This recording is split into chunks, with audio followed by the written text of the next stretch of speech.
Assalamualaikum warahmatullahi wabarakatuh. Perkenalkan, nama saya Adinda Skardiwani dari kelas 6A Bimbingan Konseling NPM 191100037. Di sini saya untuk memenuhi tugas mata kuliah perkuliahan saya kepemimpinan. Sebelum lebih dalam membahas tentang kepemimpinan, apa sih kepemimpinan itu?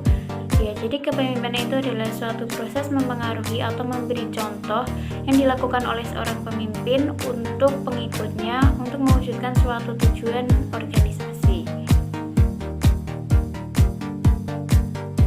Dalam tugas kali ini, saya akan membahas kepemimpinan B.J. Habibie.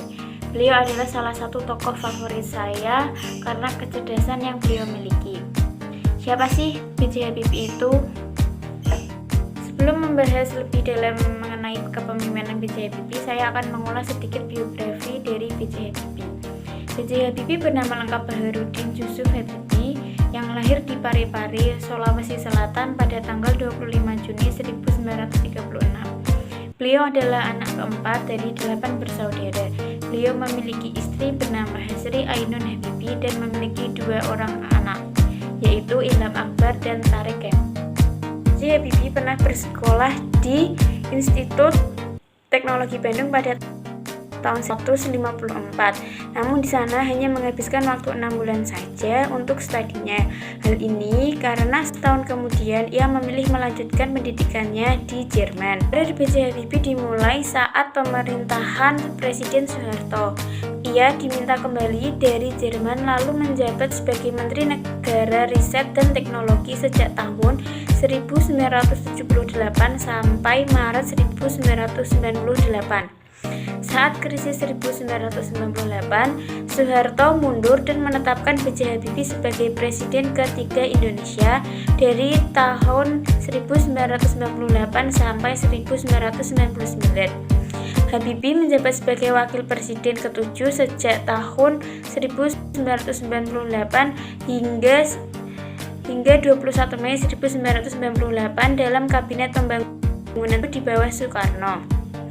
Sebelum pulang ke Indonesia, Habibie telah lebih dulu berkarir di Jerman. Diketahui, sang mantan presiden ini sempat bekerja di berbagai perusahaan penerbangan dan konstruksi pesawat di Jerman setelah menikah dengan istrinya yaitu Hasri Ainun Habibie. Dengan kecerdasan dan pengalaman sosok B.J. Habibie, akhirnya beliau berhasil membuat pesawat terbang pertama Indonesia, yakni N250 Gatotkaca pada tahun 1995 bersama timnya dari industri pesawat terbang. Dengan berbagai pencapaian dan perannya yang besar bagi bangsa Indonesia, kisah B.J. Habibie ini diangkat di dalam novel dan filmnya. Selain kisah inspiratifnya, kisah percintaannya dengan istrinya pun juga diangkat di sebuah film yaitu Habibie Ainun. Tetapi di sini saya tidak akan membahas kisah yang lainnya. Saya di sini akan membahas tentang kepemimpinan pada era B.J. Habibie. Kepemimpinan memiliki arti suatu proses untuk mewujudkan visi misi suatu organisasi yang dipengaruhi oleh seorang pemimpin dan anggotanya. B.J. Habibie dikenal sebagai sosok yang sederhana dan santun, maka sifat dari kepemimpinannya pun sesuai dengan latar belakang beliau, yaitu bersifat religius, santun, demokratis, dan terbuka. Banyak orang menilai gaya kepemimpinan beliau adalah gaya kepemimpinan transformasional karena kepemimpinan lebih aktif dan revolution. Tetapi menurut beliau sendiri, gaya kepemimpinan beliau adalah dedikatif fasilitatif. Hingga pada masa kepemimpinannya, kebebasan pers dibuka lebar-lebar dan melahirkan demokratisasi yang lebih besar lagi. Pada saat itu juga perundang-undangan banyak dibuat dan dibentuk. Dalam kepemimpinannya, pertumbuhan ekonomi sangat pesat dan cukup tinggi dibandingkan tahun-tahun pada sebelumnya. B.J. Habibie dikenal sangat terbuka dalam berbicara tetapi tidak pandai dalam mendengarkan, akrab dalam bergaul tapi jarang eksplosif, dan sangat-sangat detail, suka eksperimen tetapi kurang tekun untuk menyelesaikan suatu pekerjaan. Teknik yang digunakan dalam kepemimpinan beliau adalah 1. Teknik pematahan atau dilakukan dengan mengadakan penangan, memberikan keterangan yang jelas dan benar kepada orang-orang sehingga orang-orang itu mau mengikuti pemimpinnya.